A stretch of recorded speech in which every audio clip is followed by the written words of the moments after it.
Alors ma communication s'appelle « Faut-il enterrer le réalisme scandinave? Vie, mort et résurrection du paradigme du tutu ». Alors tout d'abord, si j'en crois Alfros lui-même, en 1950, quand il donnait un conseil à un étudiant qui voulait venir en France pour rencontrer des philosophes du droit, de ce côté-là, il n'y a rien à voir, disait-il. En France, vous rencontrerez personne. Si j'en crois Pierre Brunet, dans le numéro spécial consacré au réalisme scandinave en 2014 dans la revue Revius, son article s'appelait « Le positivisme français dans la lumière du Nord, réalisme scandinave et doctrine française », un tel sujet frisait la provocation. Il semblait en effet que les relations entre doctrine française et réalisme scandinave n'ont jamais été tellement plus développées que celles entre George W. Bush et Jacques Derrida. Alors je lui laisse la responsabilité de cette assertion et je vais en venir tout de suite au sujet, puisque la réflexion que je vais vous proposer fait partie d'un programme, c'est la première pierre d'un projet plus long de revisite de l'histoire des écoles de pensée en droit et en philosophie du droit, à l'aide d'un prisme déconstructivisme derridien, j'ose le dire, Pierre Brunet m'a bien aidé, en partant des marges, des notes de bas de page, des textes connus mais estimés comme mineurs. Et en l'occurrence, il s'agit donc de suivre la carrière des auteurs et des textes emblématiques de l'école dite du réalisme scandinave, qui, bien sûr, pour rebondir sur quelque chose qui a été prononcé hier, ne se limite pas à la Suède et au Danemark, puisqu'elle est également présente en Italie, en France, en Belgique et en Espagne. Donc je vais partir d'un article qui pour moi fait partie de ces textes apparemment mineurs mais qui ont une carrière internationale extrêmement importante et qui peuvent servir de définition à ce qu'est une école. Alors je pourrais être sage et dire qu'une école maîtrise l'art des règles et redéfinit les règles de l'art, mais il y a une définition extraordinaire de l'école qui a été donnée hier par le professeur Nadir Hakim. L'université est comme une basse-cour où il n'y aurait que des ballerines en tutu. J'ai un tout petit peu transformé, je suis passée des coques aux cocottes, ça peut le faire. Et si on prend cette définition au sérieux pour redéfinir ce que serait une école, à mon sens, dans une perspective à la fois foucaldienne et une perspective qu'a citée ce matin Frédéric Rouvière, la perspective de Thomas Kuhn. Une école, c'est à la fois une étoile, qui peut être une personne, un danseur, une danseuse, un totem ou un concept, c'est de ça que je partirai, le concept de tutu. Une école, c'est aussi un studio d'entraînement, c'est une salle, studio d'entraînement, si je garde ma métaphore de la danse, j'aime filer les métaphores. Et c'est une salle, une chapelle, où le groupe qui s'y rattache s'entraîne, travaille dur pour se donner à lui-même. Le spectacle, c'était hier notre autre collègue belge qui disait le spectacle de ces différents qui sont des désaccords raisonnables. Et donc effectivement, des désaccords qui peuvent être des désaccords mineurs, des désaccords autour d'une solution à accorder à une science normale, et des désaccords qui sont forcément des désaccords majeurs, lieu de combat de coq, bien sûr, agonistique, avec d'autres d'une communauté épistémique qui veut se distinguer d'une autre. Donc, deuxième sens du mot école, un concept qui sert de totem fédérateur avec un grand porteur de ce concept. Là, j'ai dit que c'était Ross. Une communauté épistémique et enfin des textes fondateurs et bien sûr ce qu'on appelle des manifestes dans des secteurs qui ne sont pas trop ceux de la théorie du droit. C'est un manifeste autour duquel on va se rassembler, c'est-à-dire une sorte de credo sur la manière de travailler, une sorte de liste méthodologique, un discours de la méthode propre à cette école. Et ce discours de la méthode, pour moi, de l'école scandinave, c'est l'article d'Alfros qui s'appelle On Tutu. Alors, dans sa présentation, Tutu n'est pas mort et est ressuscité en France, dans la traduction d'Éric Millard, dès 1999, et il est traduit dans de multiples langues européennes. Je n'ai pas encore fini la recension de toutes les traductions de Tutu dans des revues de théorie du droit à travers le monde, mais elles sont très très nombreuses. Que signifient les mots qu'emploient les juristes? C'est à cette question apparemment simple, mais importante, que va répondre Alfros, qui a consacré à ça une partie conséquente de son œuvre. Alors pourquoi prendre un texte qui fait 10 pages par paresse sûrement, mais parce que ce texte est une sorte de texte palimpseste. C'est d'abord un texte qui est paru dans des mélanges. Alors vous savez tous qu'il y a plusieurs traditions des mélanges en l'honneur d'un professeur, mais justement dans les mélanges, souvent on rend hommage de manière humoristique, avec des cocottes et des coqs de basse-cour, où on rend de manière où on va oser prononcer franchir un cap ou traverser une voie qu'on ne franchirait pas dans un article qui doit passer en peer review. Il a été ensuite immédiatement publié dans le premier numéro d'une revue à destination des anglophones, la Scandinavian Review of Law, et qui était une revue en anglais écrite par des Scandinaves à destination du public anglo-saxon plus généralement, et immédiatement la même année dans la Harvard Law Review, et il a été traduit à plusieurs reprises dans plusieurs langues. Alors, le plan de ma communication est simple. Tutu comme concept, tutu comme chapelle et tutu comme manifeste. Alors, tutu comme concept, la méthode du concept, c'est de construire des fables et de laisser libre cours à l'imagination. Des fables écrites par un auteur qui n'est plus un coq de basse-cour, puisque la référence qu'on va donner est une fable qui n'existe pas, une fable d'une tribu qui n'existe pas, par un auteur qui l'a observé, qui s'appelle Monsieur Personne, un autre Ulysse des temps modernes, mais qui ferait de la théorie du droit. Et cette fable-là permet d'arriver immédiatement à la pointe de sa théorie du concept juridique. Le concept juridique, c'est un mot dénué de toute espèce de signification. Le discours juridique sur tutu est un pur non-sens. Et en dépit de son absence de signification, il a deux fonctions, prescrire et décrire. Et Ross, à partir de là, assigne un programme qui est celui du réalisme. Le théoricien du droit va décrire ce que prescrit par ses discours le juriste qui fait du legal writing et qui fait du droit pratique. Ce qui est intéressant dans le texte, c'est qu'effectivement, il fonctionne sur un modèle théorique qui est un modèle qui n'irait pas très bien avec le jus naturalisme, sauf si on considérait que le jus naturalisme a besoin des fictions, et il a besoin d'une fiction, d'une so story, comme l'appelait Freud, puisqu'il copie la so story de Freud de Totem et Tabou. Tutu, c'est tabou, c'est la définition du tabou de Fraser, duquel s'est inspiré Sigmund Freud et duquel, par voie de conséquence, par transitivité, Ross s'inspire, c'est-à-dire un point à partir duquel on peut raisonner une allégorie. Et cette allégorie, elle a une caractéristique intéressante, c'est qu'elle est intraduisible normalement. Tutu, ça ne veut rien dire, mais tutu, en fait, ça veut dire la même chose dans toutes les langues. Et s'il a mis deux accents sur tutu, c'est pour qu'on le prononce tutu. Et tutu, c'est un outil technique dans un secteur qui se prononce comme tous les outils techniques de la même manière dans toutes les langues, parce que dans les langages techniques, on n'a pas de traduction. C'était la même chose au début du téléphone, même si maintenant ça a changé. Pour le mot téléphone, on disait téléphone dans toutes les langues. Et donc, tutu est tellement intraduisible qu'il peut se traduire dans toutes les langues. Et quand Éric Millard traduit tutu en français, il remplace le mot propriété non pas par old cheese, qui est le vieux cheddar, très bien connu des Américains du Connecticut, mais également très bien connu des pays d'Europe du Nord. C'est un plat traditionnel à base de old cheese. Sauf que Millard va resituer le concept dans le paradigme qui est le sien, c'est-à-dire le paradigme que cite d'ailleurs Alfros dans son texte. Il cite 7 auteurs, dont Duguy, c'est-à-dire le paradigme de l'école de Toulouse. Donc tutu, c'est aussi un moment. C'est un moment de rupture, évidemment, dans l'histoire de la pensée scandinave. Comme on l'a entendu dans la communication passionnante ce matin de notre collègue qui nous parlait du modèle suédois.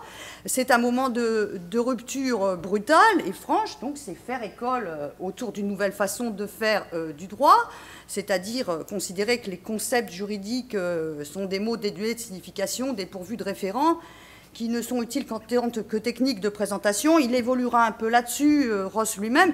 C'est là, grosso modo, les concepts juridiques sont des signifiants. Et derrière ces signifiants, puisqu'il s'appuie sur une analyse linguistique, derrière ces signifiants, il y a de multiples signifiés. Ce n'est pas seulement la polysémie des énoncés du droit, une sémantique qu'il propose, mais c'est l'idée de travailler sur la disjonction possible et permanente du signifiant et des signifiés. Donc Duguy est là, Duguy est là, et c'est le deuxième missionnaire, puisqu'évidemment, le texte même va être un texte à clé en 10 pages. On va voir défiler toute l'école, avec le père fondateur, le totem, Hegerström, et les hommes autour qui vont faire école, en étant parfois avec des différends très prononcés, parce que le réalisme scandinave, c'est une opposition entre des gens qui sont politisés du côté social-démocrate et des gens qui sont proches des convictions de l'occupant nazi. Donc, il y a des discussions politiques à l'intérieur qui ne se voient pas forcément là. Mais, par contre, il met le compte à son camarade, le professeur Lundstedt. Il nous montre que lui, il est intransigeant. Il est comme un ethnologue qui serait un mauvais ethnologue, qui serait un missionnaire ethnocentrique et qui verrait à l'aune de sa chapelle, la théorie du droit, et donc serait incapable de considérer qu'il peut y avoir des transpositions et que nous aussi, nous sommes sujets à des croyances dans le sens clair des concepts, dans la possibilité de leur donner des sens précis et que le juge n'ait pas à les interpréter, et c'est contre ça qu'il pose la rupture. Une école donc, qui est en lien étroit, en fait, qui est en lien étroit avec l'école française également, puisque les réalistes scandinaves ont lu Duguy, et les deux sources de Ross, quand il est étudiant et que malheureusement, à l'intérieur de l'école de Copenhague, il se voit refuser la première thèse, et il va soutenir exactement la même quelques années plus tard.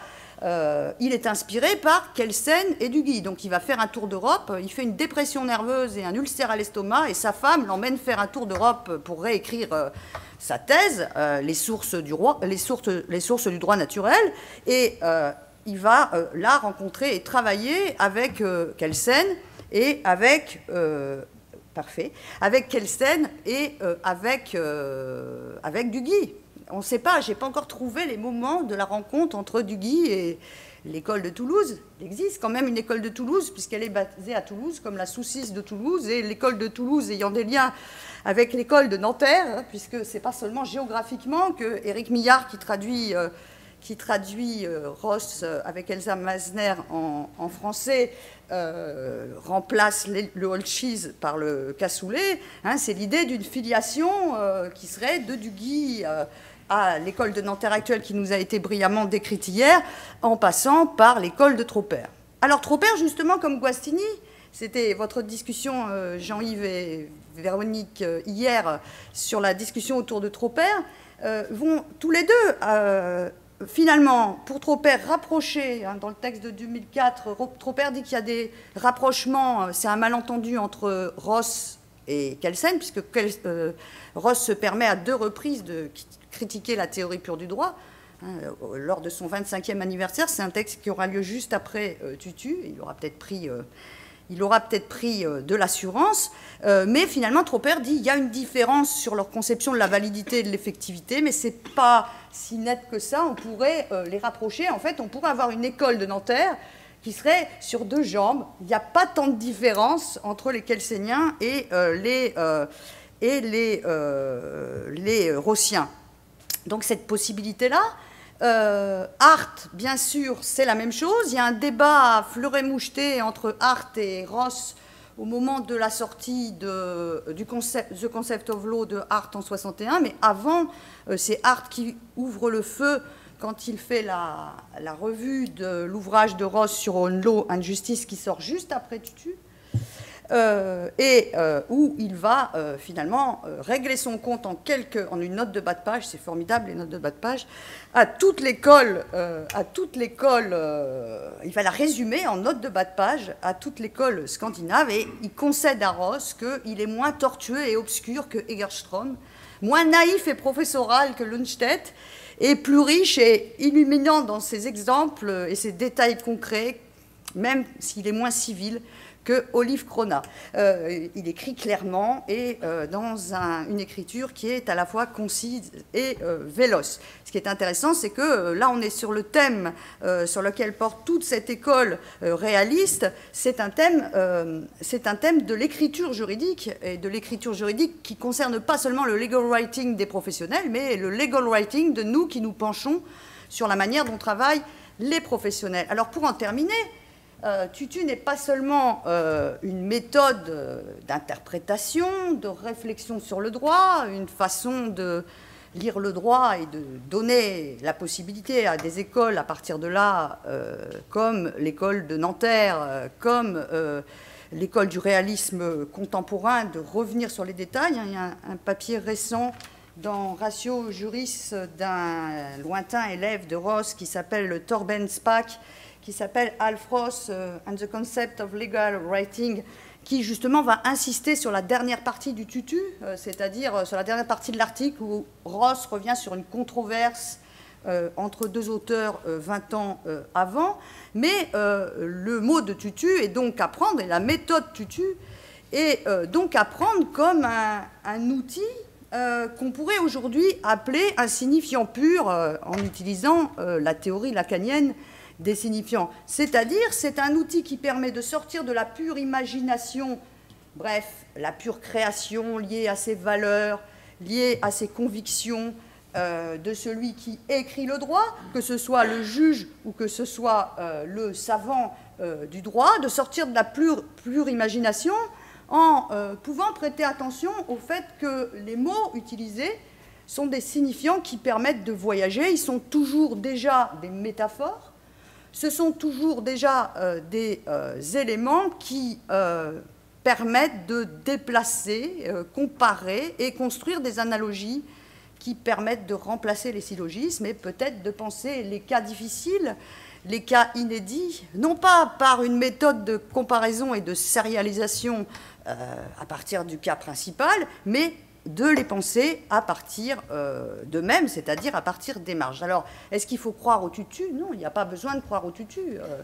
Le tutu, c'est comme le totem. Une fois qu'il est posé, une fois qu'on a accompli le meurtre du père et qu'on a, on a pris conscience de l'horreur que ça représentait, on a posé l'interdit. Et quel est l'interdit fondateur pour un réaliste? C'est non pas d'imaginer, mais pour un réaliste, c'est de considérer qu'on pourrait remonter comme les saumons les sources du droit et faire autre chose que de prendre les signifiants pour des signifiants, maîtres, qui permettent par exemple de comprendre quel est l'inconscient d'une communauté juridique, parce que les signifiants sont conscients mais aussi inconscients. Et ce qui est intéressant dans la relation saussurienne, jacobsonienne et lacanienne entre le signifiant et le signifié, c'est pas tant leur liaison qu'un signifiant porte plusieurs signifiés et qu'il y ait plusieurs interprétations possibles du droit.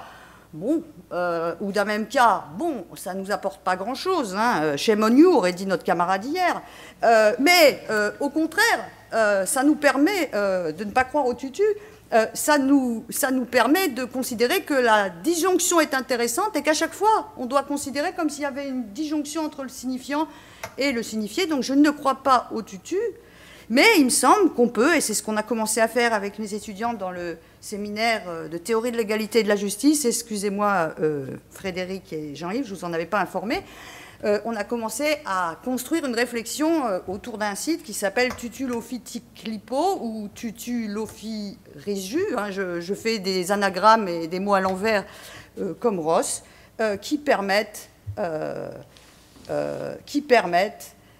d'inventer. Je vous le dis, il faut porter encore en soi un tutu pour pouvoir mettre au monde une étoile dansante. Je vous le dis, vous portez en vous un tutu, dansez-le. Je vous remercie.